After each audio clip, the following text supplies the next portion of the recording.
Hey guys, it's Drama for Life here today, and I'm back with another video. Now, today's video, I'm going to be making a response to an older video of mine by the one. Oh my god, stop flying! It's almost an airplane. Hey guys, it's Drama for Life here today, and I'm back with another video. Now, today's video, I'm going to be responding to my old video, Goku Black versus, Reverse Flash from Death Battle. When I did the video first time, I kind of got copyright claims, so I had to edit the video, and I still had the copyright claim, so I kind of deleted it and re-uploaded it by just, arguing their points and making my points come across. And I want to explain why I'm, responding to that video now, even though that video dropped out, I think, like a year ago. At this point, which is still pretty crazy to me that I've been doing YouTube for a year now at this point. But what happened was, like, a couple months after I dropped out of that video, there's a guy by the name of Superman Prime who responded saying I was wrong and I didn't, my points are incorrect or whatever.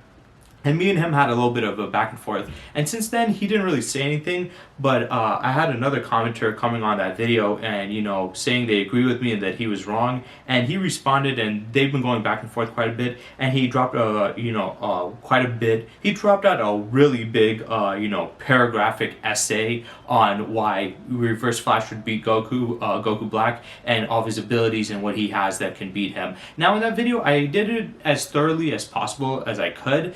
I knew he had a lot of abilities and techniques and a lot of arguments that Reverse Flash fans went by saying why he would win, and I tried to refute as many as I could, but I couldn't do all of them. So luckily for me, this guy put up all of his reasonings and all the arguments that he has, and I'm going to go through it because he's saying that I'm wrong, and his response for why I'm wrong is Reverse Flash can do all these things and there's no way Goku Black can handle him. And I will say he has some solid points, but I still think he's wrong, and I feel like he didn't thoroughly watch my video. He either didn't watch it at all or wasn't listening carefully, because I did refute a lot of the points that he's making. So I'm going to go into it by going based off his response. He said, "You want an argument? Get debunked into the ground then. Get debunked." So he's coming in with aggression. So let's see if his points are solid enough to, make a statement like that towards me. He says negative speed force aura. He's like the other DC speedsters, he's passively surrounded by an aura that's kind of like a semi-force field that can absorb damage from building it up before it explodes, and negate heat and friction when running at high speeds. This is one of the reasons, because a lot of times when people ask about the Flash and how his powers work, they're like, how is he able to run so fast without being burned, to a crisp because of the friction? And usually the main argument or the reasoning why that is due to the fact that they have the Speed Force. The Speed Force basically negates pretty much any or almost all, matters of scientific knowledge and logic and any form of physics. It bypasses that, and this is one of the reasons. So yeah, it protects against the heat and friction when running at high speeds. However, unlike Speed Force users, his aura can repel others and incinerate most physical things before they make a direct contact if he chooses so. Goku Black has no way of getting around the shield. Now, that is true, he does have that. But here's the problem with this argument. He's making it sound like this aura or this semi-protective shield is this unbreakable shield, which it is not the case. Yes, does he have a force field that gives him a little bit more protection, and that's why he's able to run at such high speeds without, exploding or, coming to an abrupt, stop, and his body just like his skeleton jumping through him. Yes, it does protect him and give him an enhanced level of durability, but to act like, oh, well, he has this aura, so that gives him a big advantage. No, not really, because Goku Black is infinitely more durable than him, and he can form energy barriers around his own body also that I'm pretty sure has more power. Just saying, oh, he has a barrier, that means that you can't beat him. That doesn't mean anything. He's acting like, no matter how powerful the attack Goku Black fires at him, since he has a protective shield, it can protect against all damage. It can minimize the damage, but it will never fully negate it unless it is shown to be some impenetrable force field, which he doesn't prove that point here. And he said it can incinerate anything around it. we need to stop with this, because anytime when a comic book or a manga or any work of fiction says this ability can destroy anything in its path, people will take it literally and say, well, that means anything that comes in its path can be destroyed. Yes, could it disintegrate other beings, but it will most likely be beings that are lower in level of power compared to him. And Goku Black, his level of power is too high, so even if he did let this out, it would not kill him unless he has some argumentative proof saying, hey, he was able to hurt Superman with this aura, expelling out his aura. He was able to hurt these top tiers. But if you're just saying, well, he can expel it out and destroys things around him, that doesn't mean it's going to destroy everything and anything in its path. That's just a piss poor argument. So he has no way of getting around this. He doesn't need to. He can literally go through it. He's that strong. And then he says accelerated healing. Thon, just like any other speedster, conducts his has the ability to heal at an accelerated to where normal fatal injuries can't kill him. Combined with his immortality, see below this, makes it pretty much impossible to put him down through normal means alone.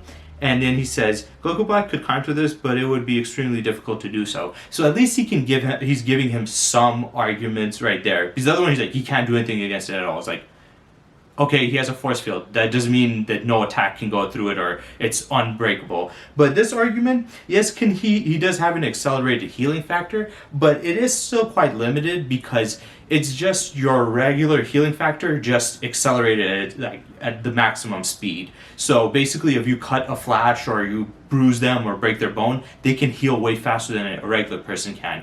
But the problem with it is they still have limitations. So like, for example, if they lose a limb or an organ, they cannot regrow things. They cannot regrow what they can't have. So it's just like any human. When you regenerate from any type of damage, humans can regenerate from damage, but we have a limited amount of regeneration we can. And our biggest problem we have is the amount of speed that it takes. For the speedsters, since they have that accelerated everything about them, that healing factor is also accelerated, but it doesn't negate the fact that if he loses a limb, like let's say an arm, he can't regrow that arm back, or an organ, he will be dead. So that isn't really a good argument. And then he says he's immortal, and this is to the fact that he's supposed to be a time paradox. I already talked in that video, I explained why that doesn't mean he's immortal, but I guess I'll have to explain again, though I'll explain it later because he says that he mentions it down below in this comment, so I'll get into that part. But yeah, healing factor, that's not enough to give him a big advantage over him. It's still a human's level healing, healing, just at a far more accelerated rate, which if he cuts off his legs, it doesn't matter then, he can't regenerate anyway. And then he says vibrational manipulation. As Thon has a complete control of his atoms and his molecules, he's able to force them to vibrate at a certain frequency to achieve several different unique effects. This is one of his primary ways of ending a fight, such as vibrating someone so fast that they get lobotomized. Other various abilities relating to him vibrating through his molecules included. Basically, I also talked about this. I don't know why this guy's not listening. Watch the goddamn fucking video before you just say you're wrong. Did you even watch it, or did you just say nope, he doesn't know what he's talking about? I mentioned this vibrational manipulation already. Just because somebody can vibrate through something does not mean they can vibrate through any solid material that, oh, it doesn't matter how durable the opponent is, I can just vibrate through them. That's a no-limit fallacy. And I did have an argument, evidence that I disproved that one, but I'll get into that a little bit later. But he says he can vibrate and go through that. And it's like, well, that's not that complex. It's just moving so fast that you move your entire body and it shakes and you can vibrate through it.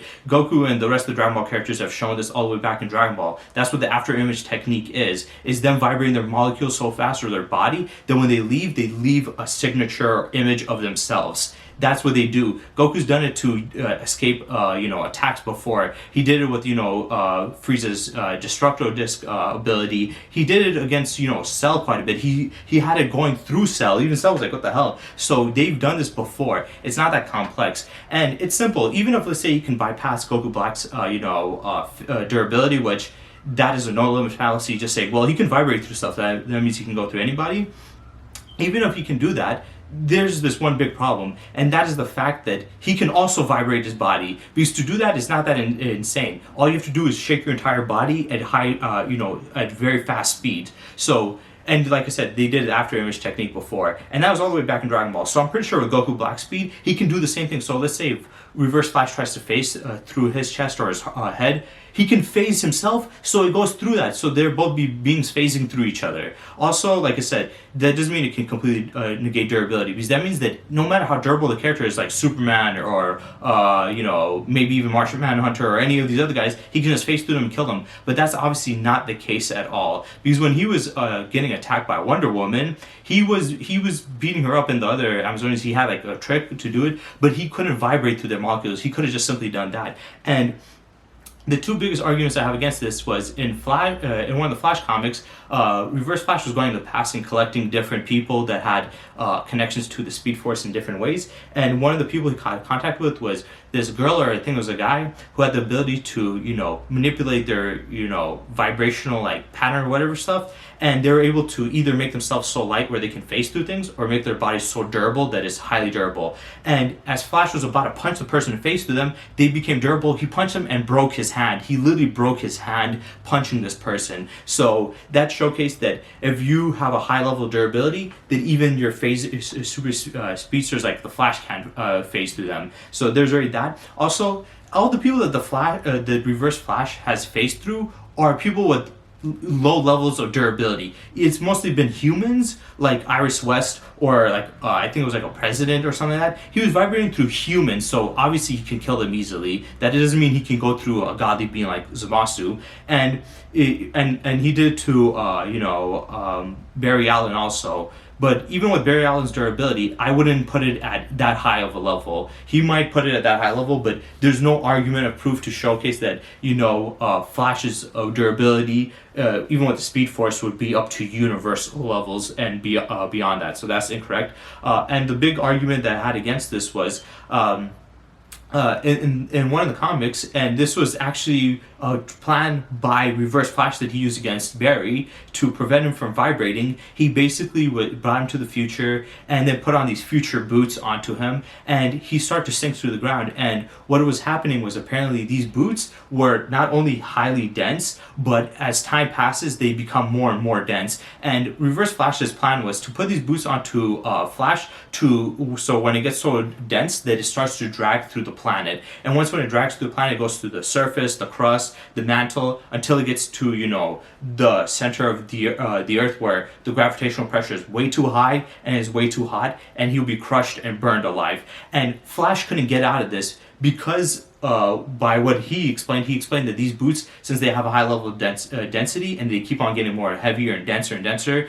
as time passes, it's going to be harder and harder for him to get out, because he cannot vibrate through it. It's just too dense for him to vibrate through it. So even Reverse Flash, is one of his big plans to beat Flash, was to immobilize this ability of vibrating your molecules through things by using boots that had high level density. So of these future boots that can sink through the ground and the planet of the Earth can stop and prevent somebody like Barry Allen from vibrating through it, then why would you argue that he can vibrate through somebody like Goku Black, whose durability is beyond universal levels? It's just insane, unless you're saying somehow these boots are that dense to that level, which it wasn't. If it was that case, it would have gone through the planet quick, but it was taking quite a bit of time. And the only reason Flash was able to get out of this was when someone was getting down to the center, it was a lot hotter, and for whatever reason, Reverse Flash didn't take into consideration that the heat would melt the device itself. So as he was going down, yes, he was getting sunk. He could vibrate his top half. So his top half he can vibrate, but not his bottom half, because his bottom half was stuck in it. It was too dense for it to go through it. But his top half could, and what he was doing is he was vibrating his top half so he wouldn't be crushed by the gravitational pressure and wouldn't be burned up by the heat itself. But he couldn't get out of it until he got closer to the core, where it basically started to melt the boot. And once when the boot was severely melted enough where it wasn't as dense anymore, he was able to vibrate through it and get out of the center of the Earth all the way back up. So yeah, the only reason he was able to survive that and get out of it was due to the fact that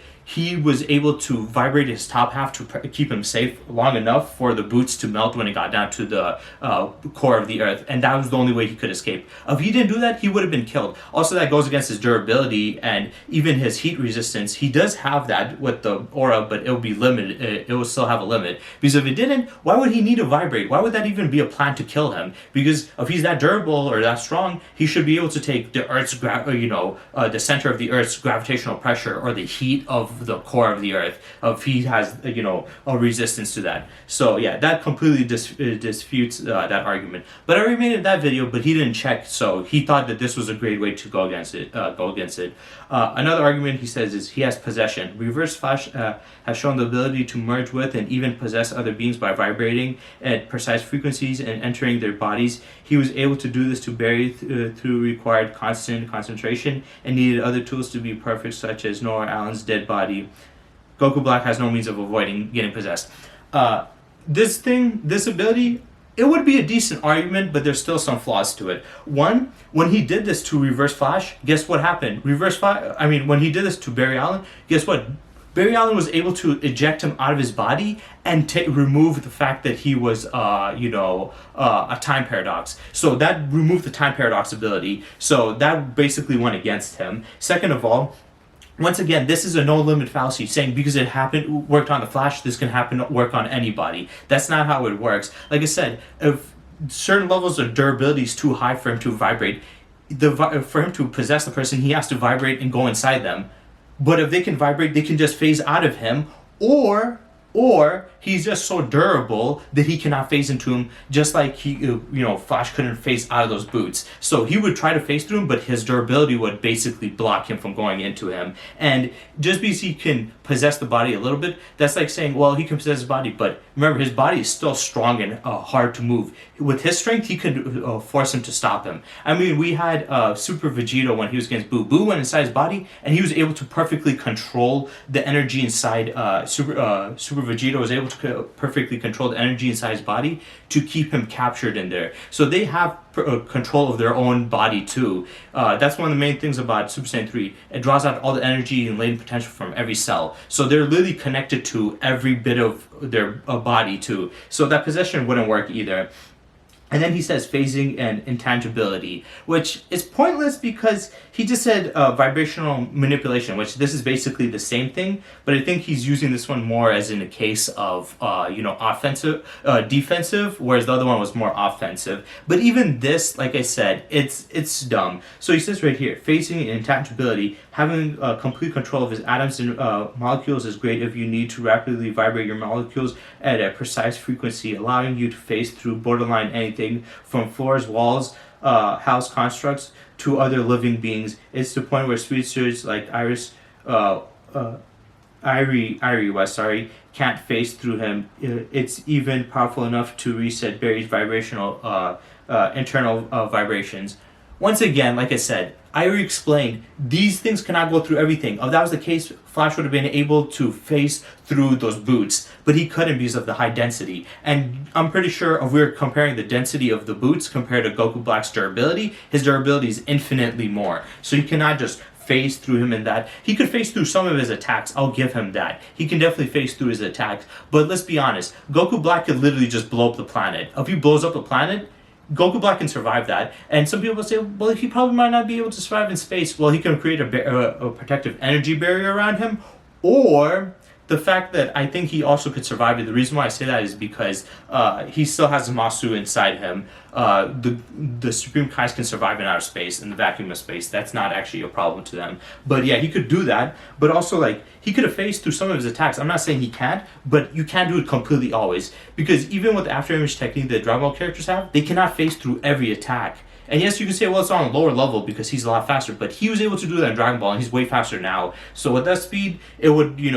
at least equate to a little bit more. So yes, I can see him phasing through some of his attacks, but to say through all of his, no. And to get inside him and mess him up, no. Remember, the only reason he was able to do Flash is because Flash is not that durable. He doesn't have to bypass that much high level of durability compared to somebody like Goku Black. So yeah, and he has no defense against this either. So he keeps on saying he has no defense against these, he has no defense against that, this and that. But it's like, he doesn't, first of all, he doesn't need anything complex, he's just stronger. And second of all, he doesn't need to, because these things are not going to really help him out to beat him. And then he says right here, invisibility. Thon's ability to rapidly vibrate his atoms comes with other benefits shown as above. He can also use his vibration to vibrate himself into a state of invisibility. He can vibrate so quickly that cameras were unable to detect him or be visible to a normal eye. Goku Black would probably be able to sense him with his ki. not that it would help him do anything further. First of all, he does not need to sense him with his ki. He can literally track him with his eyes, and ki also you can feel from the vibrations. Because remember, Jiren was able to do this with not even Jiren. Dispo was able to do this with him time skipping. He was able to do it. So this is not something new. Also, invisibility. Come on, we've seen this in Dragon Ball all the time. We've had countless times where these character and that character fought, and they move so fast that nobody can see them. We saw this all the way back in Dragon Ball with Krillin and Master Roshi. They move so fast that in a second they were gone. Nobody was able to see them, and once when they reappeared and they explained what happened, they explained a multi-steps of what they did. They did a whole like fighting scenario, rock paper scissors. They even thought they were even thinking and talking. So they've done this before. This is a common thing, not only in Dragon Ball but in anime in general, where a character moves so fast that you can't see them. And another greater case was when Goku did it against Krillin, and I think it was the 23rd Budokai Tenkaichi tournament, or 22nd, I forget. But he did against him. He was moving so fast that he couldn't see him. Nobody could see him. Not even Master Roshi could see him. Only Tien could somewhat see him. And then when, in the final Budokai Tenkaichi tournament in Dragon Ball, he was moving so fast that even Kami couldn't see him. He said, I can't see him with my godly eyes. So that is nothing new or impressive. That's kind of a lame argument. Another thing he says, dimensional travel. By sheer speed and vibration, he can open a portal to enter the negative speed force, which can travel across space in a matter of seconds. He can also be able to match the frequency of another dimension through vibrating, and therefore he can enter different dimensions, different frequencies, different universes, and he can go into... Goku Black has no counter to it. Okay, so he has no counter to that. But explain this to me.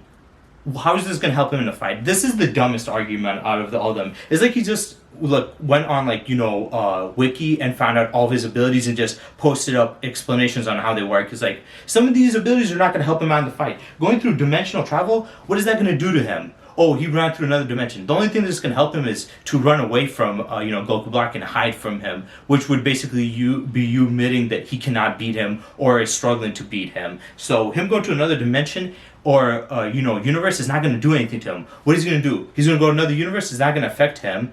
That is just dumb as hell. That's the dumb argument, okay? That makes no sense, okay? What's the point of it? What is he going to do with that? He goes into another dimension? Is that going to stop him? So what? That's just dumb, okay? Yeah, and he's probably arguing that, well, he could probably vibrate to another dimension in Dragon Ball.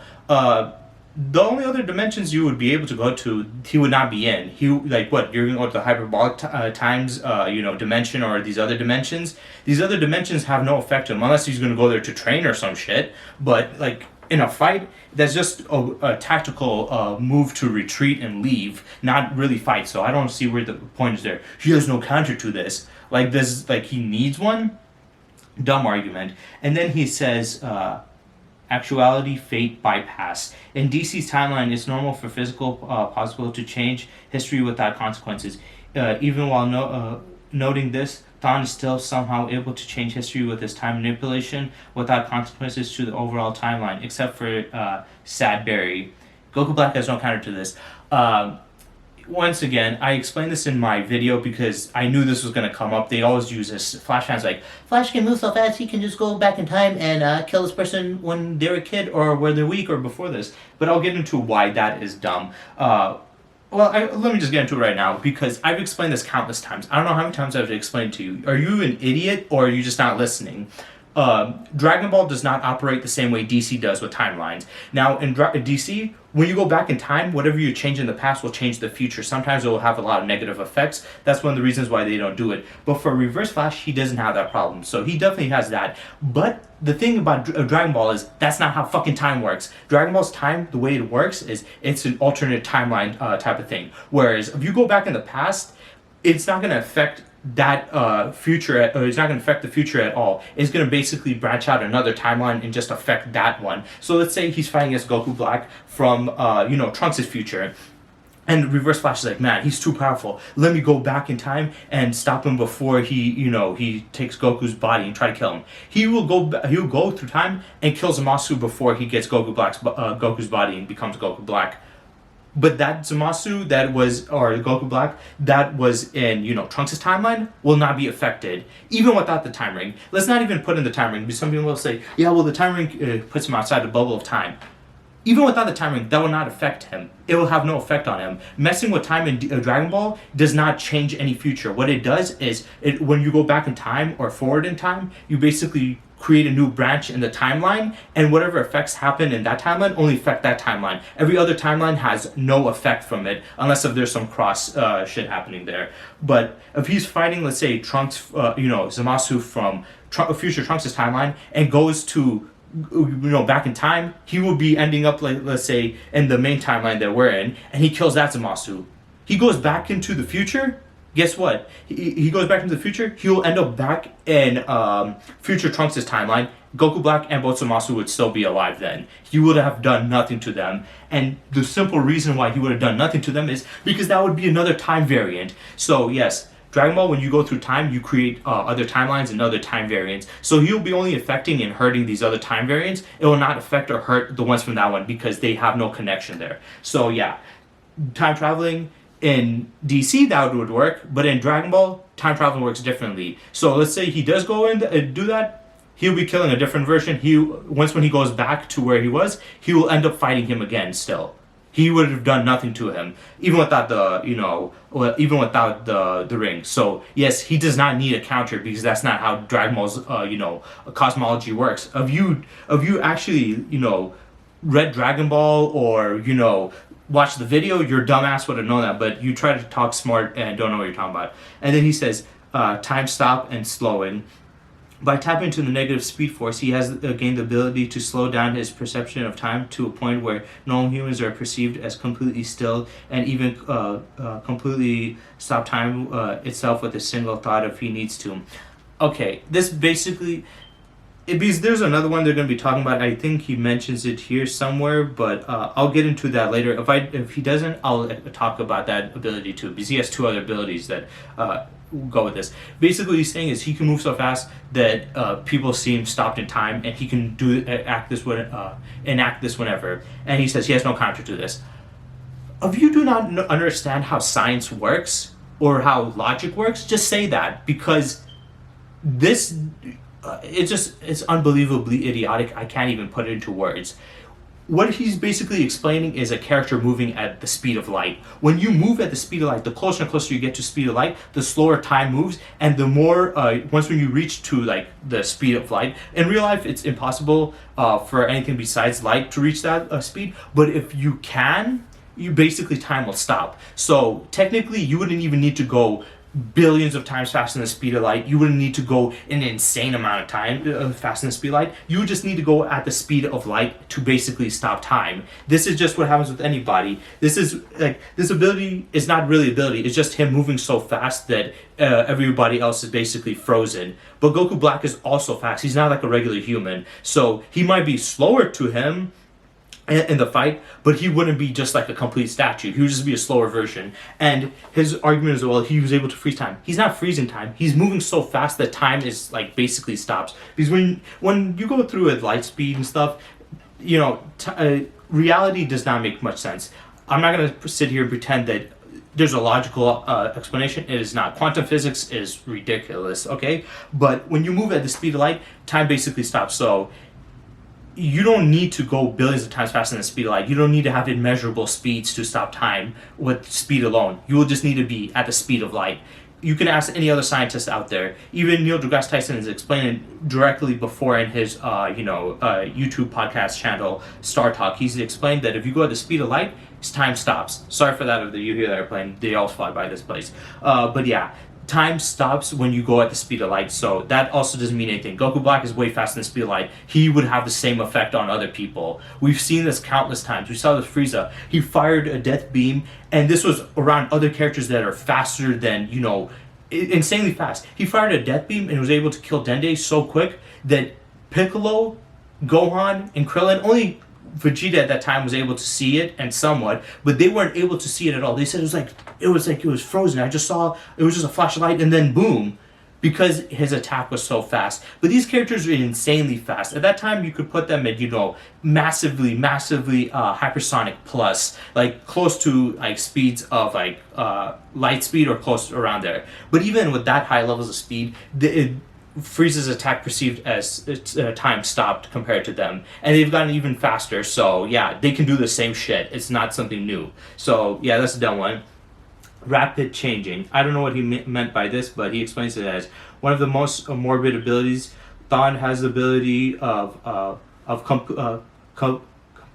completely aging himself to an old man, all the way down to a kid, as well as other people in a matter of seconds, while getting flashes of their lives when he's doing so.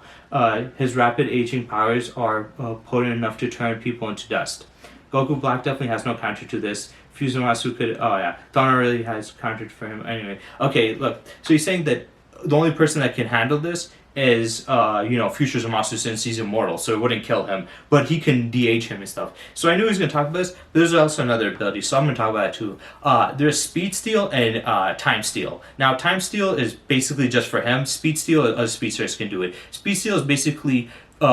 You can move by using the Speed Force. The speedsters can steal other people's speed to the point where they lose any form of motion and they're just stopped. And not only people, but animals and even inanimate objects. There was one where cakes were flying, and because of it, Wally West was able to remove any of the speed, and it was basically just suspended in air. So he was able to do that. They're able to steal speed, and Thawne can do it even further by stealing people's age, basically turning them to dust, and even by doing that can manipulate his own age, turning himself younger or older, which he did do that before. But the problem with this is, and I explained in that video because somebody else was disagreeing with me, but I brought up great and irrefutable arguments and points that if you guys want to know most of the stuff, I didn't cover all of them because I didn't feel like it was necessary, but most of them, if you want me covering of that, I had in that video. But Speed Steal and Time Steal, they work off two of the same principles. What they basically do is steal Speed Steal steals speed and momentum, and Time Steal steals obviously time and aging and stuff. But the way they work is basically they connect to the Speed Force. So basically, since they have the great connection to the Speed Force and him to the Reverse Speed Force, they have connections to these, cosmic energy entities. You can see it in the DC Multiverse diagram. It basically encompasses the entire DC Multiverse, basically meaning that the Speed Force is inside all the DC Multiverse, within every person, every being, even inanimate objects. The only difference is only a few select people, speedsters, and even a few select speedsters from the Flash family can, use the Speed Force. Most other people cannot.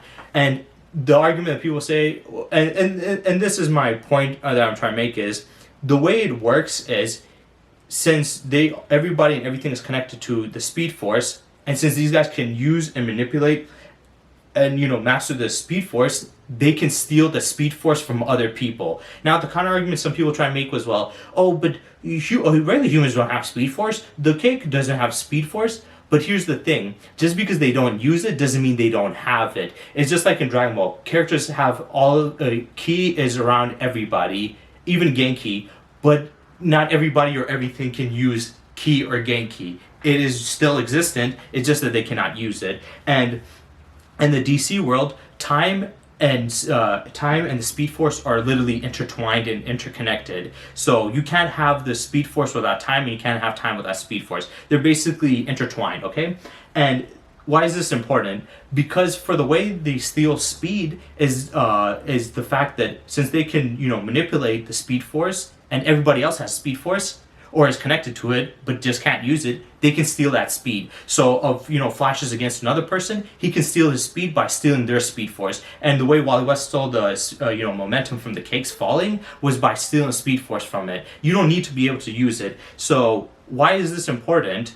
Because this also feeds into the time thing. The way he steals their time is by, connecting into the, reverse Speed Force and stealing their Speed Force. Because the reverse Speed Force kind of is like antimatter and positive matter. It kind of negates it. So whenever reverse, Speed Force comes into contact with the positive, it can cancel it out. And he was able to do it a way where he can cancel it out and drain the power out of them. So both of them, they go based on the same principles where they would need somebody who uses just minor differences. The speed steal is somebody who's connected to the speed force, stealing speed force from other people, whereas time steal would basically be somebody who's connected to the reverse speed force, stealing the speed force from other people and adding that speed force to them, which basically is taking their aging, because time and speed force are interconnected, and without the speed force, the time in DC universe will crumble. So if you destroy the speed force, you destroy time itself. They're very important in that regard.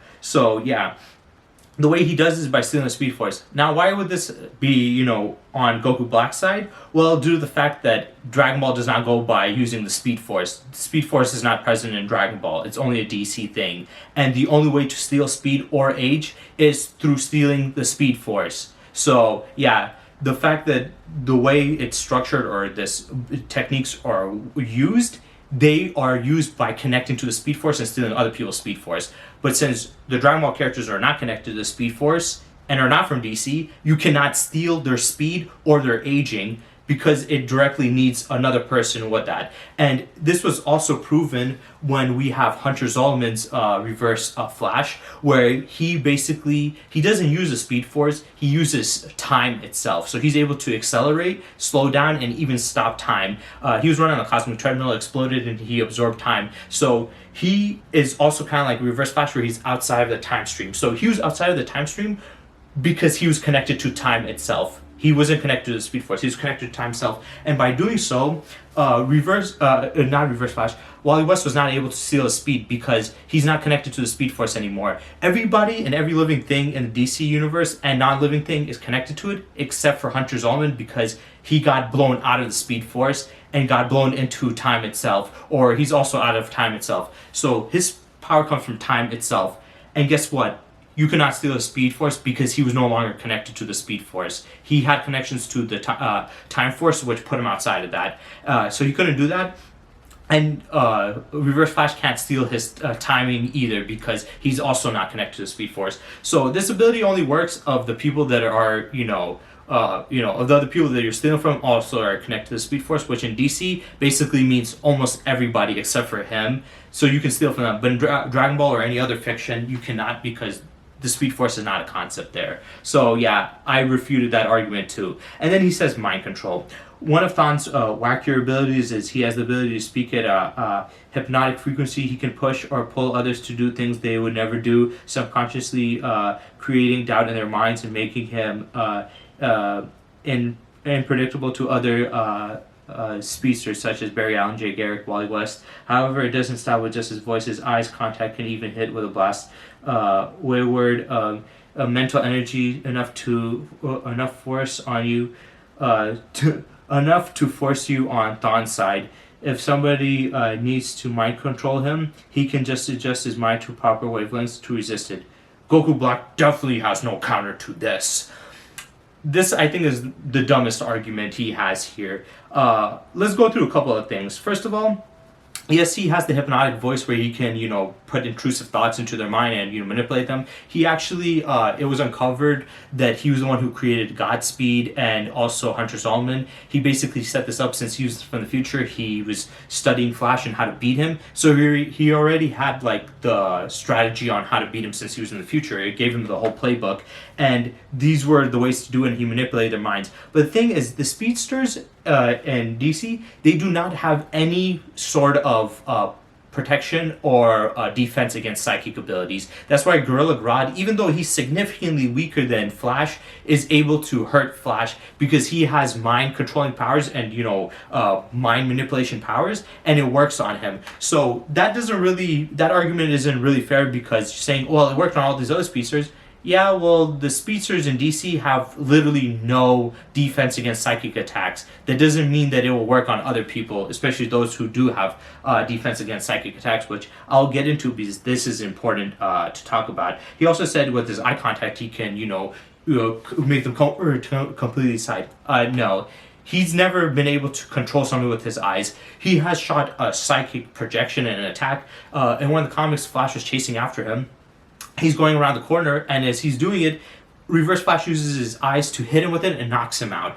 which I already explained that Flash has no resistance or defense against any form of psychic attacks or telepathic attacks. So basically, easy way to beat speedsters is to use that. Reverse Flash is a little bit harder, is due to the fact that he does have some mind powers. But let's be honest, the hypnotic voice and stuff is kind of low level mind control. That's low level. He's making it sound like this is a top tier mind control. It's low level, it's not that powerful, and he was against characters that don't have any defense against it. And his eye contact thing, he didn't control people's minds, he just knocked somebody else out with it.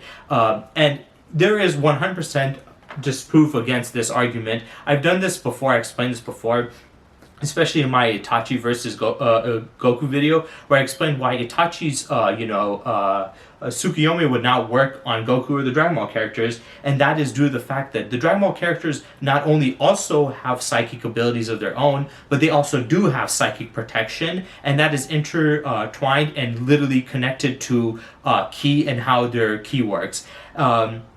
There's Shoki, Genki, and I forgot what the other one was. But these are three aspects. It's like mind, courage, and vigor, which basically is the physical, the mental, and the spiritual. So whenever these guys, train, they train their physical body, they train their mind, and they train their spiritual. So meaning that they do have, not only do they have high level of defense and durability, but they have a high level of defense and mentally and spiritually. So if you were to use a spirit attack on them, you would need to have a high level of spirit power to wipe them out, or correlating to how much they have.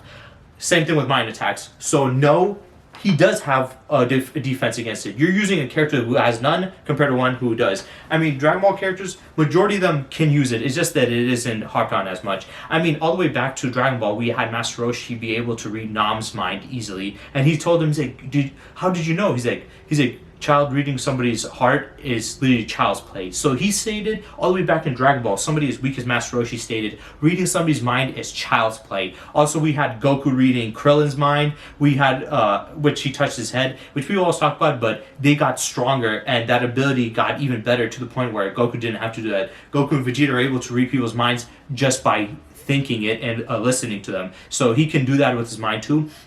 And we had, Goku communicating with Krillin saying, don't kill Vegeta. We had even the most craziest feat of, the psychic abilities that we saw was when we had, when it was Frieza against Goku. Frieza was fighting against Goku, Planet Namek was going to get destroyed. It was a dangerous situation. It was a back and forth. And as this was happening, King Kai, Guru, and Kami were all having a three-way interlocked, telepathic communication. As they were communicating what to do in their plans ahead, Goku was not, they were not connected to him, but they were connected to each other. But Goku was able to interrupt into it. And they're like, wait, what's happening? He's like, Goku, how are you doing this? They're like, how are you doing this while you're fighting? He's like, don't worry about that right now. And he told them, hey, look, I know what you guys are planning. I've been listening to what you guys have been saying. I want you guys to take them all off of Namek, but leave me and Frieza alone. I want to beat him. So Goku, in the midst of fighting against an enemy who was weaker than him but pretty close to him, in a high-octane battle, in a serious situation where, a planet is getting destroyed, he was able to still communicate to them, intercept them, and listen to them the entire time, and have this whole conversation with them while he was fighting Frieza at a high battle speed. So yes, Goku's mind is so powerful that even in, high stress, thinking situations, he can still communicate with them and do that. So yes, they do have psychic abilities, which would grant them some psychic defense. They are, keys directly connected to that. Mind is literally in one of their training, so they train the spiritual, physical, and mind. And one of the other things that they show, which they don't do too much about, but I think they should, is they've done image training. We saw it with Gohan and Krillin. They did image training, and we even saw it with future Trunks when he came back in the Goku Black arc. He was imagining all the stuff Goku Black was doing, and it was so powerful, this image training, that he was actually hurt in real life. What he did to him, he was bleeding from his mouth. So they've mentally trained before, and I explained this why Itachi's Tsukuyomi would either completely not work or would not be as effective because they would have some level of defense. So no, he does have defense against psychic attacks. Saying he doesn't is like saying you never watch Dragon Ball or know anything about it. So they do have defense against it. They have their own abilities that work in that tangent too. They directly link to it. And we had the biggest incidence of it, which somehow this must have slipped this guy's mind, or he never really watched Dragon Ball, was Vegeta when he was trying to, when Babidi was trying to take control of his mind. He was taking control of not only his mind, but his heart and his spirit, because this was connected to the evil within him. So it was the evil within his mind and his soul. So he was connecting to that, and even with that, Vegeta was able to break out of it through his sheer, Saiyan pride. So even if he was trying to do this, Goku Black would be able to break out of it, especially since he has the mind of Supreme Kai, which I'm pretty sure their mental power would be on a higher level. So no, he does have 100% counter to this. Then he says he has memory manipulation. Than's futuristic technology has granted him the power to manipulate memory to a complex degree. It's incredibly subtle as well, allowing Reverse Flash to erase Iris Allen's memory almost instantly, and without falling partygoers noticing what he had done. LOL, Goku Black is gonna become a slave to Thon if he uses this Rip Black. Once again, I explained he has psychic abilities and psychic defenses, and these are low level stuff, so it's not going to really work that well. Also, how's manipulating him forgetting stuff is not going to really work that well. Also, I think he's kind of wrong at what happened. I think what he did and what it was explained was Wally West was messing with time many times to the point where he was erasing people out of existence. He broke Barry Allen's arm, so he affected that timeline and made him injured. He also was killing people that were close to him. He even killed people that were close to himself. There was this one girl that he liked that left him, and then there was a girl that ignored him. So he eliminated all these people, and the story went like he loved nobody. So he was messing with time, and this is why these people's memories were being erased. He wasn't using his mind abilities to erase their memories. He was literally going through time itself and doing that. But like I said, even if he was doing the mind thing, I would just prove that argument completely. And then he says he has energy manipulation. By manipulating Iris's energy influx, Thon was able to make it so that if Barry's speed force or it made contact with her, it would annihilate the universe. Theoretically, Thon should be capable of manipulating the energy flux of anything to cause the universe to end upon contact with his aura as well. Rip Black, LOL. Couple of problems with this. He clearly didn't mention the other thing that I was going to talk about. I was going to talk about him being, a time paradox. I'm going to just go through this because this is like his last point, and he has a couple other dumb stuff he's got to say. So I'll refute that. I think he made another comment, which he had some more decent arguments there. I don't want to make this video too long, but I want to go through this thoroughly as possible to debunk his stupid arguments once and for all. But let's talk about this, the energy manipulation. I explained also in that video because Death Battle also used that argument. They stated, well, he was able to vibrate his hands to stop the destruction of the universe.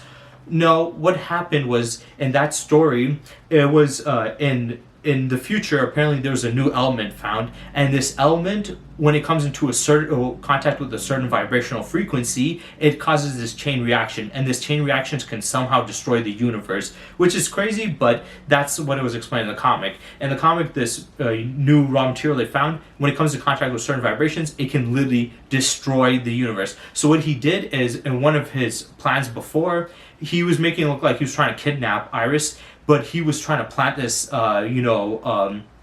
new energy source on her. He did, and by doing this, he devised a genius plan. What the plan was basically is, since it comes in contact with a certain vibrational frequency, it sets off this chain reaction which wipes out the universe, and this certain vibrational frequency so happened to match Barry Allen's one, because since he's the Flash, his body vibrates at a higher frequency than regular people or other people, and that vibrational frequency matched exactly this new energy source to the point where it would destroy the universe. So anytime Flash got close to Iris, the universe would be in danger, and everyone was telling him, hey, you need to stay away from each other, you can't go next to each other. But Thon was able to get close to her and touch her and make contact with her, so he told him, hey, I'm going to be taking Iris, you can't do anything about it. If you come near me or her, because she's going to be around me the entire time, but if you come near her, you're basically going to be putting the universe in jeopardy. And Flash didn't know what to do, and he was just like, how is this happening? What's happening? And he finds out through, Reverse Flash being cocky and saying, with my hands and this and that, he finds out that the reason Reverse Flash isn't triggering this, chain reaction is due to the fact that Reverse Flash changed up his vibrational frequency to a different one that does not affect it. So Barry Allen's, vibrational frequency was the perfect match that was creating this, chain reaction. Reverse Flash had that also, but since he was the one who advised his plan and did the studying of it and knew it beforehand, he changed his own vibrational frequency, which is pretty easy for them to do. He changed it to a different vibrational frequency, which will not cause a chain reaction. So Flash didn't know, so every time he got close, he didn't know there was a vibrational frequency setting it off. Whereas Reverse Flash, since he planted this, he changed his so it didn't set it off. And once when Barry found this out, guess what? He changed his own vibrational frequency to kind of like match, Reverse Flash. And then because of that, the material was no longer coming into contact with the vibrations, and it was no longer setting off this chain reaction. So it was basically dormant. And because of this, Flash was able to touch Iris, take her back, and get rid of the material. That's what happened. It was not him doing it. And it's funny because Death Battle and this guy, Superman Prime, they both use the same thing for the argument, but in different ways. And for Death Battle, their argument was he can vibrate his hands so powerfully that he can stop the destruction of the universe. His argument is he can, change people's energies and vibrations to destroy the universe. Because they could change their vibrations in other people's. He's saying that he can change his vibration and touch somebody else, and then basically set off the destruction of the universe. But there's a couple problems with that. One, even if it could destroy the universe, Goku Black's way beyond universal level, so it wouldn't really affect him or kill him. Two, that is just complete BS. That's complete bullshit. Him and Death Battle both, took this completely out of context. He did not vibrate his, his vibration so powerful that it prevented the destruction of the universe. He set this up, and this vibration, it needs a certain vibrational frequency with his energy source to cause that. And he was just smart enough to change it so it wouldn't cause that. And this doesn't mean that Reverse Flash can change other people's vibrational frequencies to destroy the universe either. Without that material there, this would have never happened. There's a reason why he bought this material in the first place. That is the important context clue to why the universe was getting destroyed. It wasn't because he was vibrating his molecules so fast that he was touching the other person and that it did this to them that it was destroying the universe. It was the frequency with this, plot device of an energy source that was doing it. Without that, he's not doing it. So completely lied in that regard. So no, not Rip Black. That's complete bullshit.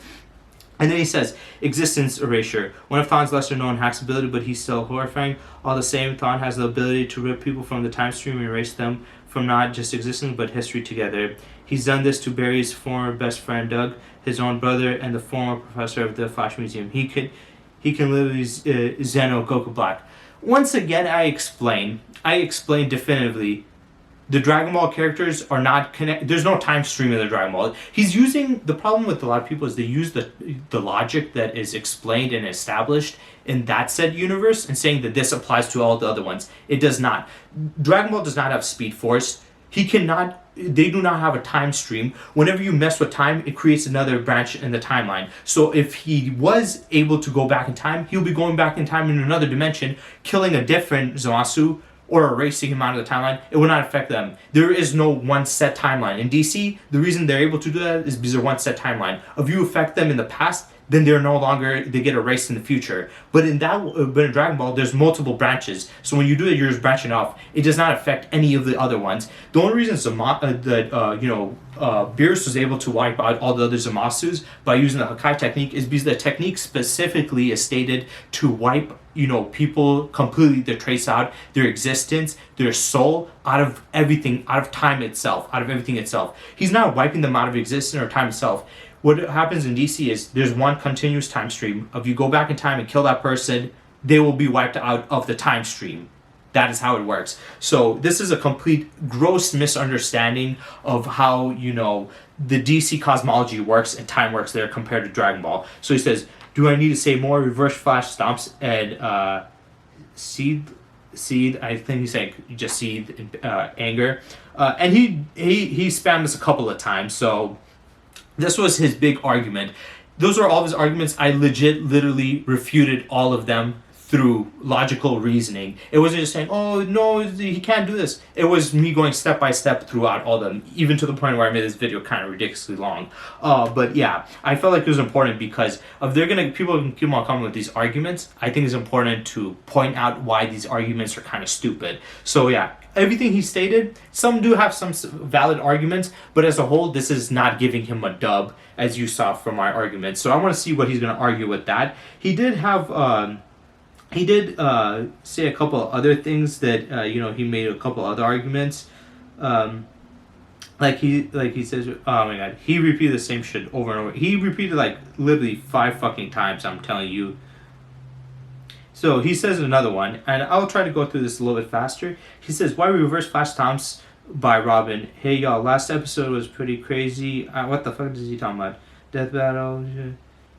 Oh, Robin, the girl that was in Death Battle."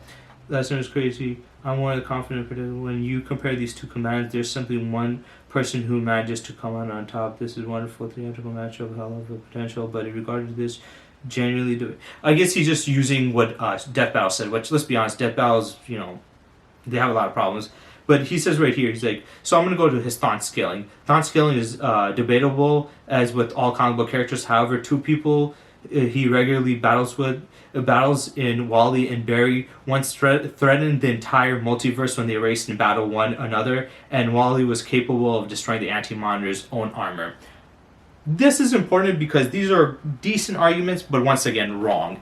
I explained also in that video, because they explained it in the Death Battle. They said Wally West and Flash were going to destroy the multiverse. I explained what happened. Yes, was the multiverse getting affected, but why was the multiverse getting affected? What happened in that storyline was Reverse Flash lied to Wally and told him that, hey, your family is still alive because they got erased through time. And he's like, you can get them back through the time stream if you destroy the Speed Force. And by destroying the Speed Force, you destroy time. And by doing that, you can break them out. This was bullshit.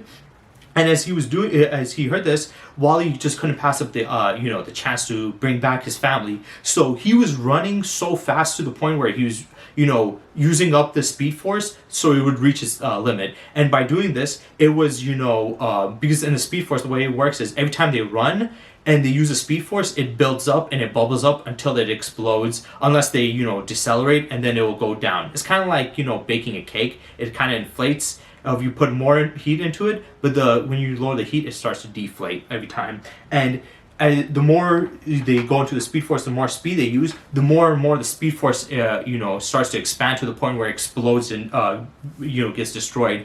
And that has very, very significant ramifications on the DC multiverse itself. Because I already explained that Speed Force is intertwined with time itself, and time itself is also intertwined with the multiverse itself as a whole. So without the Speed Force, if the Speed Force is destroyed, the DC's time is destroyed. Thus, also the DC multiverse is destroyed. So, technically, yes, were they threatening the multiverse? Would he have destroyed the multiverse? Possibly, but I'll get into that a little bit. But it's not because they're so powerful that they can destroy the multiverse. Their sheer speed alone destroys it. The reason why I was going to destroy it was because Wally West was specifically trying to build up as much Speed Force energy as possible, so when he reaches the Speed Force, he hits it with such an insane force that it destroys the Speed Force. When it destroys the Speed Force, then it's like a domino effect happening. That domino effect affects the Speed Force, which affects time and affects the multiverse itself. So as he was doing this, the multiverse was feeling the effects. He was literally attacking the Speed Force, which is literally connected to the multiverse. If he didn't attack the Speed Force itself or wasn't building this up, the multiverse wouldn't be in danger. So they're trying to make it sound like, oh, his power, his speed alone is able to move so fast it can tear the multiverse apart. But the only reason it was able to tear the DC multiverse apart was because he was going to destroy the Speed Force, which is an integral part of the multiverse itself. It's kind of like destroying the support beams of a building, okay? You're not destroying the entire building, you're destroying the support beams, and when the support beams collapse, the entire building goes along with it. That doesn't mean you can destroy a building. It's like me getting a hammer and smashing the support beams of a house and be like, You saw that? I was able to smash the entire house with my hammer alone. No, I smashed it. Technically, yes, but also it was me smashing support beams, which takes a lot less energy to destroy the entire house. Same thing with this regard. He was attacking the Speed Force, so he, his what he was doing, he was affecting the Speed Force. He was bubbling it up to hit the Speed Force, basically destroying the Speed Force. Doing that, so. No, it was not affecting the multiverse because of just speed alone. It was affecting it because he was affecting the Speed Force itself. And he kind of did do this. He did destroy it, but guess what? It didn't destroy time. It did destroy the Speed Force, and it did have some effects on the multiverse. But even with him succeeding in this, which technically means Reverse Flash succeeded with his plan, it didn't destroy the multiverse. So it did have some multiversal level effect, but it wasn't a multiversal level destruction. But also, the only reason it was doing that was because of the Speed Force. Now, why would this matter? Because if you put him in Dragon Ball, the Dragon Ball world is not connected to the Speed Force. So it doesn't matter if he's going really fast. It's not going to destroy or affect the Dragon Ball multiverse. And I don't like the term multiverse because I've already made a video. That was my first video ever, disproving the Dragon Ball world is not a multiverse. But even if he was going through those speeds, it would not affect the multiverse because the only reason the multiverse was getting affected was because the Speed Force was getting affected. In Dragon Ball, there's no Speed Force, so if he goes through it, or let's say there's a neutral zone where, he can tap into the Speed Force, but that reality does not contain the Speed Force in itself, he will not be able to destroy the Dragon Ball universe, or multiverse, or that, neutral zone that does not, feed into the DC's cosmology. So it was technically off the cosmology, and he, he kind of took it out of context, arguing both of them. And he says he destroyed Anti-Monitor's whole armor. That doesn't mean shit, if I'm being honest. How powerful is the Anti-Monitor's armor? If you want to make an argument like that, then you have to say something like, well, the Anti-Monitor's armor is so powerful that it took, a galaxy destroying just to damage it. But he doesn't explain how much power it takes. Supergirl did that in the Infinite Crisis event, and she did it pretty casually. It wasn't that big of a thing. Nobody was like, oh my gosh, you destroyed his armor, that's impressive. They thought that she destroyed him, and that's why they were a little surprised.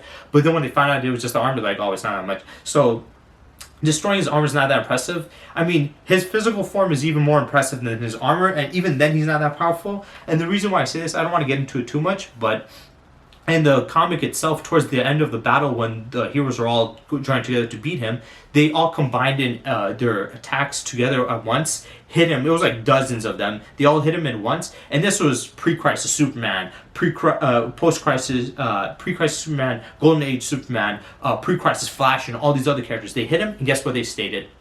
This attack had the power equivalent enough to destroy the solar system. So he was hit with all these superheroes all together, hit him with power, and it was equivalent to the solar system level attack.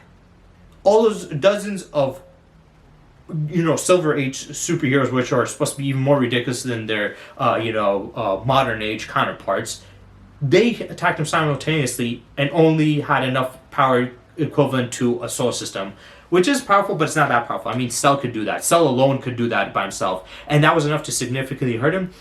Hell, even Golden Age Superman was able to hurt him by throwing asteroids at him. That's very inconsistent. So that would not put him in a multiversal level thing, just because he threatened the multiverse. But also, it was like, it was the antimatter coming into contact with the positive matter, which was canceling it out. But I'll make another video about that another time if you guys want me to do that. But yeah, he says that, and he says, that's pretty clear support from Ebard here being multi-plus. I refuted, the Wally West thing, why it wasn't the case. It was just him affecting, a timeline. And the Anti-Monitor, you're saying he destroys armor. How does that make him multiversal plus? You didn't say what is so impressive about that. And I already explained that even his physical body that should be stronger than the armor got hit by a solar system level attack, and that was enough to hurt, significantly damage him and give them the opening to beat him.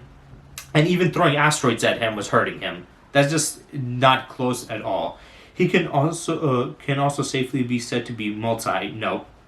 The DC universe, according to Adam Strange, is at least 200 trillion light years in diameter. This will make Thawne by extension of scaling to people like Hal Kyle and other heralds with the universal DC destructive feats. Actually, a couple billion times universal just by scaling to your typical heralds as speedsters. Okay, now he's explaining. He's like, well, the DC universe is 200 trillion light years, which is way bigger than our universe. But that's the observable universe that's 93 billion light years across. Scientists stated it would be like 250 times bigger, the actual universe, because our observable universe is just how far our technology can view out to the universe. But the one is 250 times bigger, which is like 25 trillion, which would mean that the DC universe is like 8 times bigger than our actual universe, which is still pretty big, but it doesn't sound as big when you actually know the exact size of the universe. But he says this, and and then after that he just says, well, Thon matches up to Hal and Kyle. I'm guessing he's saying Kyle Rayner.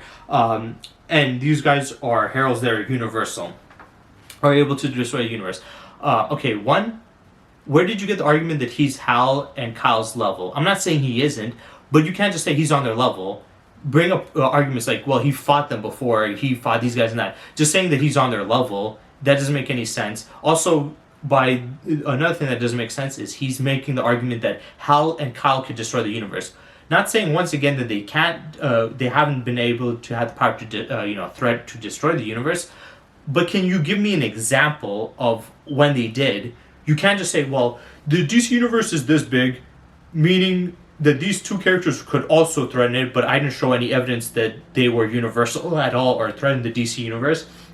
And then also I'm saying that this guy compares to these guys, which I also don't provide information on how is he comparable to them. So that's kind of a crappy argument. Not saying that it isn't the case, just saying if you're going to make bold claims like that, like these characters are universal, show me the universal feats. And if you're going to make a claim that this character matches them, then show me, evidence that he matches to them too. So he says that. Universal was going to Thon has traveled through time and sheer speed alone kept up and is even said to be faster than Barry and Wally. Nope, he's faster than Barry, not Wally. He was faster than Wally the first instance, but because Wally put a mental barrier saying he can't be faster than Barry. He's he's his uncle. He's the original person who did it. And then once we broke that barrier, he got faster to the point where he surpassed Thon. Now there's two reverse fast. There's there's Hunter Zolman, Zoom. He is Wally West's enemy. Earbar Thon is Barry Allen's. So Earbar Thon is stated to be faster than Barry Allen, and Wally West is stated to be faster than Barry Allen too. So if he's a bit faster than Barry Allen, Barry Allen, and Wally West is a lot faster than Barry Allen, then how is he same as him? Especially since he hasn't shown that he can handle Wally West any of those other times. Hunter Zolman as a reverse flash is faster than Wally West, so that would be a decent argument. But he's not Earbar Thon, the one that you're arguing and Death Battle argued. So yeah, that's incorrect. He has kept up or blitzed nearly everyone he's ever fought with. Well, yeah, but most of the people besides them are not that fast. At bare minimum, he's able to pack seeds, and that due to zillions of times the speed of light, more realistically should be immeasurable. Okay, I can see that. That's reasonable. I'm not saying he's not that fast, but there is a problem with the switch I will get into. Faster immeasurable speeds for his abilities. Thon is able to mind hacks his opponents. I already refuted all of his points, so yeah, those big advantages were completely null and void. His speed is important, and that's the most biggest advantage he has against somebody like Goku Black. Because I do think Goku Black is more durable than him, has more attack potency than him, has more techniques than him, is more skilled fighter than him, all this other stuff, but speed alone, he beats him, but I'll get into that too. He's not really lacking in any abilities of what I mentioned and above, only a fraction of what he can do with a speed force. How do they compare? And then he's given the comparison, and then there you have it. Goku Black doesn't have a single category or straight eternity with compared to Thon. He doesn't catch up in the abilities department either, which no, Thon's abilities were, like I said, I went through it all.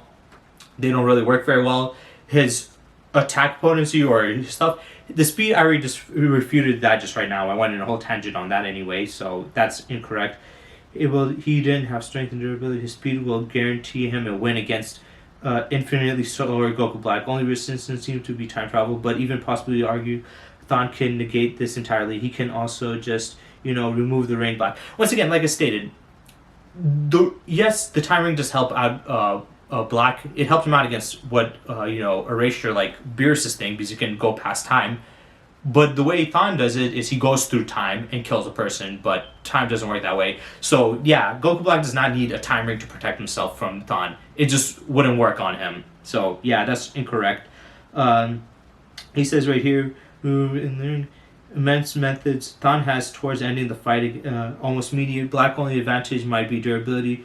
Debatably experienced, but Thon isn't exactly lacking when it comes to the amount of times he's got into scuffles. Not to mention, Black has never had experience someone on Thon's level. Yeah, right. Thon hasn't experienced anybody on their level. He hasn't fought Superman or stuff like that. He barely fights these guys. He fights always the Flash. Thon has the experience of dealing with people that could make the entire Dragon Ball universe look like a complete joke. Okay, so that's basically his argument ending. I'm pretty much getting to the ending. I know this is long. Sorry, guys. I just had to dunk on this guy. This guy's saying some of the dumbest bullshit, but he gives the most argument, and I feel like this is the best way to end it off. He said, debatably, he might be having more experience in fighting, but this guy got into quite a bit of scuffles. It doesn't matter how many scuffles you get into if the people you're fighting are not that highly trained. Most of the DC characters do not have, especially the superpowered ones, do not have any real hand-to-hand combat fighting skills. Fighting Barry Allen doesn't mean shit. Even the future Barry Allen came back with his blue suit. He was beating the crap out of him and said, you know what's your biggest problem, weakness? Is the fact that you are very fast, but you don't know how to fight. Basically telling him, hey, speed alone is not going to help you win in the fight. You need to know how to use that speed in combat, which is important and why I think this will refute his final kind of argument. But he said he fought guys that would make the Dragon Ball universe look like a joke. You didn't prove any of those people that were going to make it look like a joke. The argument about Wally West and Barry refuted that. Saying he destroyed, Anti-Monitor's armor doesn't mean shit of him. His physical self got hurt by a solar system level attack. Yet, his armor was damaged. So what? That doesn't mean shit. And then, him stating that, he's able to be compatible to, Hal and Kyle. It's like, you didn't prove any point why they are. And why these guys would be universal. Where's their universal feats? Show me that if he has so many. But let's talk about the speed. And this is just a big debate about how speed works in fights. And what I've argued and made multiple videos is talking about travel speed and combat speed are two different things. Combat speed is basically how you use that speed in a fight. Travel speed is just how fast you can move. And this has been argued even in DC with, Wonder Woman and Superman. Superman saying who would win in a fight, and then Wonder Woman says she could, and he's like, but I'm way faster than you, and she was like, I know I have better muscle memory than you, and he's like, that doesn't matter, I'm way faster, shouldn't that help out? And they asked Batman, which we all know Batman's smart and knows fighting very well, and he gave the perfect analogy about, Usain Bolt and Bruce Lee, saying, who's faster, Usain Bolt or Bruce Lee? Now, who can throw more strikes faster? Bruce Lee, obviously. So, yes, Superman is way faster than Wonder Woman, but he doesn't have a skill. Same thing with, Eobard. He's very fast. He's way faster than, Goku Black. I wouldn't say he's so much faster than Barry, that he's just, as slow as he's trying to make it sound out to be. But even with that speed, he can't really use that in a hand-to-hand combat scenario because he does not have that fighting skill level to match somebody like, Goku Black. So, because if we're using that fight, also DC's logic, DC also agrees that speed alone is not going to help you win in a fight. You need to know how to use it in a hand-to-hand combat. That's also the main thing in Dragon Ball, and that's just an argument that I made multiple times before that. Combat speed and travel speed are two different things. So, yes, he has the better feats travel speed, but combat speed, no. And people that want to argue, well, they're the same thing. If they're the same thing, then why don't you, for argument of sake, just bring out, the combat speed feats that are, that impressive. Because if you're telling me this character has this many speed feats of them breaking the, speed of light or the time barrier or going through the bounds of infinity or whatever, then why wouldn't you show, combat speed feats? If you have hundreds, if not thousands of feats of these characters going this fast, why not show at least a couple of feats of them doing that in a fight? Because at the end of the day, it doesn't matter how fast a person can move. The difference between Reverse Flash and Goku Black is a martial artist, a hand-to-hand combatant, like a boxer or a Muay Thai fighter or an MMA fighter, whereas Reverse Flash is more like a track star who has insane abilities. The track star might have natural speed, but that speed does not very well equate to speed in a fight. Same thing with like strength. Strength and speed are kind of like that when it comes to their terminologies. Somebody can lift heavy weights, but that doesn't mean they can hit hard. And somebody can grapple stronger than somebody that can hit harder. But because like there's some people out there that have a lot of great strength where they're strong in grappling, but their striking is weak. Or they have strong striking, but their grappling is weak because strength works differently. Same thing with speed. Speed works differently. There's different types of speed. There's speeds that work for, long distance, short distance, throwing, shots, throwing things, or just, moving. So that's also different. But yeah, I went through it all. He's not multiversal. Levels of durability and all this stuff. I'll give him the speed stuff, but combat speed, all this other stuff. Combat speed is more important than travel speed, and if you want to argue that, then just for argument's sake, just show more, these feats. If they have a limited amount of speed feats in combat, then that means that they're not that fast when it comes to hand, and DC has even shown that that's not how it works. That speed alone is not going to help you win in a fight. So I refute that, and I refuted all his other argument points. Hopefully he doesn't have any more arguments, and he this time fucking watch the video, motherfucker. Watch the goddamn video, I swear to God. There's no point in me making an hour-long video or over an hour-long video to explain the shit of this dumb asshole's not watching it. Because he's like, you're wrong, I debunked you. Well, I just debunked you completely. Where's your arguments here now? Oh, wait, sorry. I failed to explain why even if Barry is not Wally, even if Ibarthan is a what's the thing called, a time paradox, why it would not give him the advantage. So okay, let's talk about why he him being a time paradox and why this doesn't make him immortal, and this wouldn't really help him out against Goku Black. Now, he stated he was immortal earlier. I thought he would go in more depth because he's going through all of his techniques. I think his biggest advantage would be being immortal. Because if he's immortal, then, multiversal, this and that wouldn't matter. Immortal basically means you bypass all forms of, durability. So it wouldn't matter if he's multiversal. He'd be beyond that. So is being, a time paradox being immortal? No. And here's why I say that. Because I've heard a lot of, DC fans and Flash fans and Reverse Flash fans saying, oh, he's a time paradox. That means he cannot be killed because, Dr. Manhattan, a character as powerful as him, obliterated him twice and he got revived and came back. So he cannot be killed. If somebody like him can't kill him, then who could? But here's the problem with that.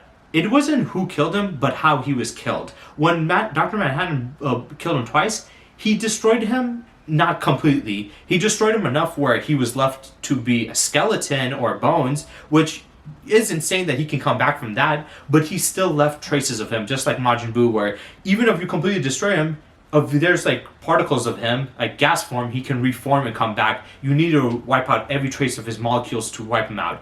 And my argument in the other video was, well, of every molecule of his was wiped out, because Dr. Manhattan didn't do it thoroughly. If he was fighting as Goku Black, he would just obliterate him completely. Would he be able to come back? And DC themselves showed what would happen.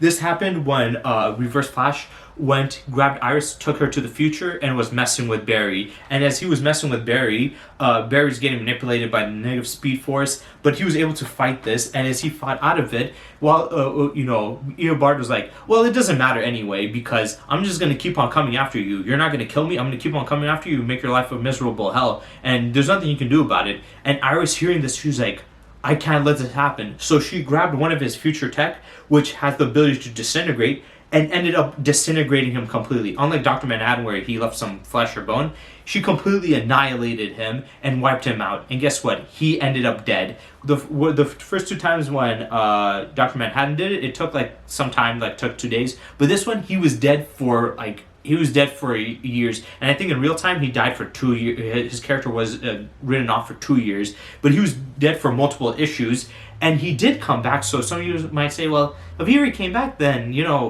wouldn't that make him immortal? Just like Doomsday, where he keeps on dying and coming back. No, this is how he came back, because it is important how he came back. It's not like he just came out of nowhere and just came back. It's like, oh, you cannot kill me even if you completely obliterate me. What happened was, when that happened, there was this one villain that was basically threatening the multiverse. Now, some of you guys may say, well, this proves that there's another character that's multiversal. I'll just get into this a little bit quick. I forgot what his name was, but this guy, basically, the reason why the multiverse was in danger was he was messing with time. Like I said, if you mess with time, it causes tears in the fabric of reality. Because time and Speed Force are connected with the multiverse. Mess with those things, you mess with the multiverse itself. So since he was going through time, he was killing different versions of Barry Allen. And by doing this, you're basically, you know, fucking up time itself. So he was killing speedsters and Barry Allen, he was doing all these other stuff, and he was messing with time too much. And in most stories, this is a common thing where if you mess with time too much, you mess with the fabric of reality, and the fabric of reality gets stretched out or torn. And by doing this, after a certain amount of times, there's just so many tears that the fabric of reality can take before it collapses. That's what he was doing. He was messing with time, killing these other guys off. So by killing these guys off, it was directly affecting time, and directly affecting time was directly affecting the multiverse and threatening it. So he had a more multiversal level threat, but he wasn't doing it through his sheer power. It was through this kind of like scientific chemical chain reaction by you know, killing these people. If he didn't do that, he wouldn't have been able to wipe out the multiverse without doing it through that means.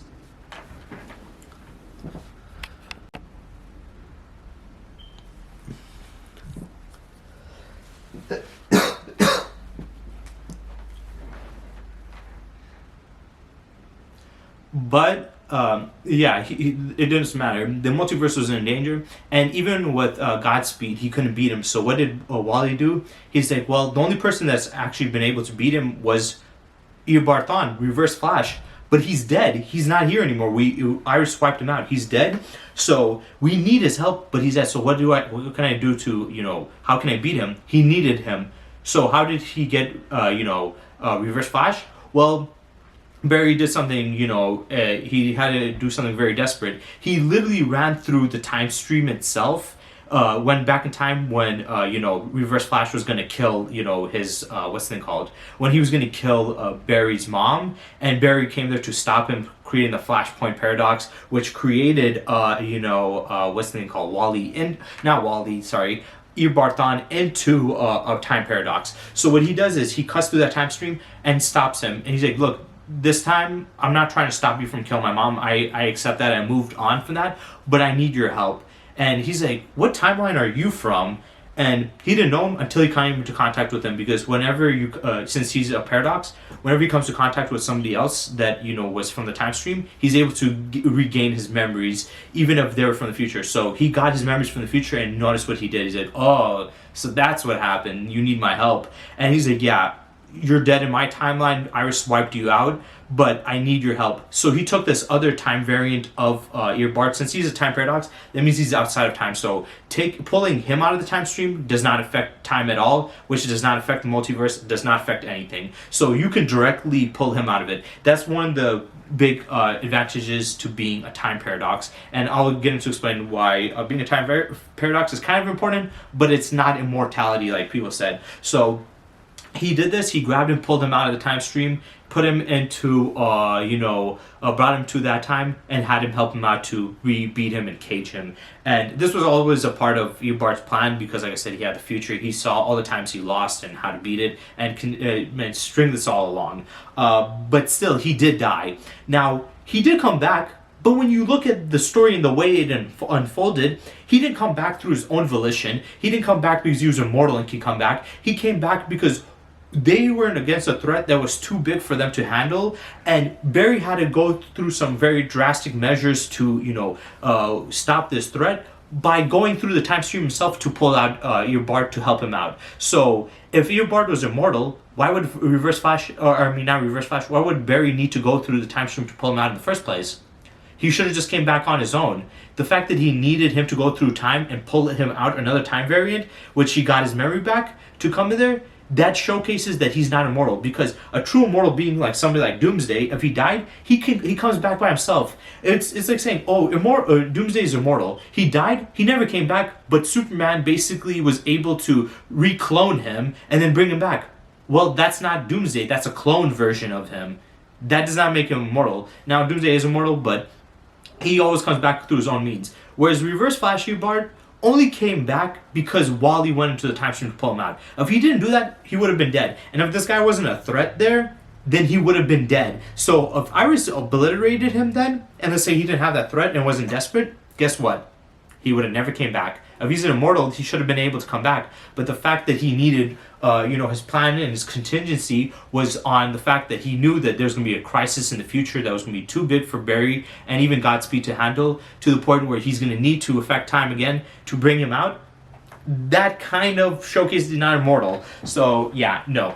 Eobard being a time paradox and doesn't make him immortal. What does it do then? Well, being outside of the time stream means that he can 100% now mess with time in the DC universe because of how time works in DC universe.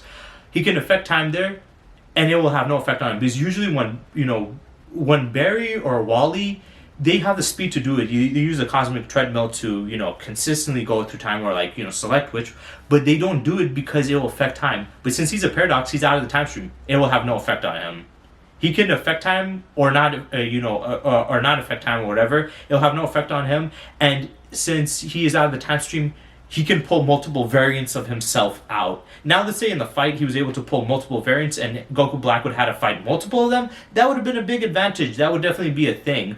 But saying he's immortal and he cannot be killed, that is not true. He would be able to kill them. He would just be able to pull multiple out. So yeah, being a time variant just means that he can mess with time without, it having any serious effects, especially to him. He can also pull out multiple different time variants, so he can have multiple versions of himself, not making a problem.